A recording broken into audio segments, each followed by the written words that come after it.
C'est entouré de gendarmes que le prévenu a fait son entrée ce matin au tribunal, incarcéré dans le cadre d'une autre affaire. Car à 23 ans, le casier judiciaire du prévenu est déjà bien rempli. 12 condamnations, dont 5 pour des faits de violence. Mais cette fois-ci, ce sont des chats qui en auraient fait les frais.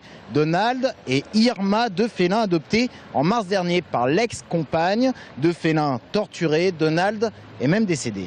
Les certificats vétérinaires ont fait état quand même de décollement de la peau du dos, d'arrachement de la queue, de perforation des poumons, de côtes cassées. Bon, on sait en plus pertinemment que toutes les maltraitances avaient lieu en l'absence de la propriétaire, donc de la compagne de l'individu qui comparaissait aujourd'hui.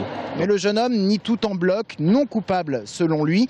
Pour son avocate, en tout cas, rien ne prouve qu'il est coupable, d'autant plus que l'ex-compagne était absente ce matin à la barre. Vous avez 3 éléments: un procès-verbal de sa concubine absente au procès, un procès-verbal de M. Bernoussi et un certificat médical qui ne peut en aucun cas dire ça vient, les constatations médicales proviennent des coups de M. Bernoussi. On pouvait aller interroger les voisins. On aurait pu avoir des éléments dans le voisinage ou autre sur l'attitude de M. Bernoussi ou de sa concubine.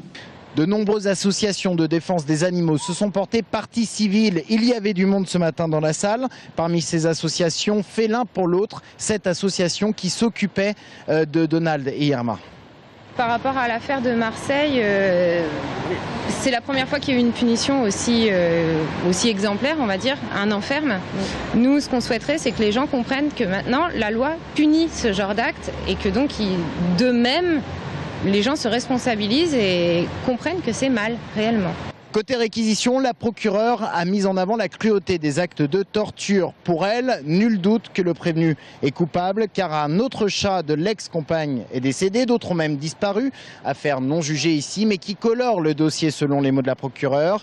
Elle a requis 7 mois de prison, dont 4 avec sursis, et a demandé une interdiction pour le prévenu de détenir à vie des animaux.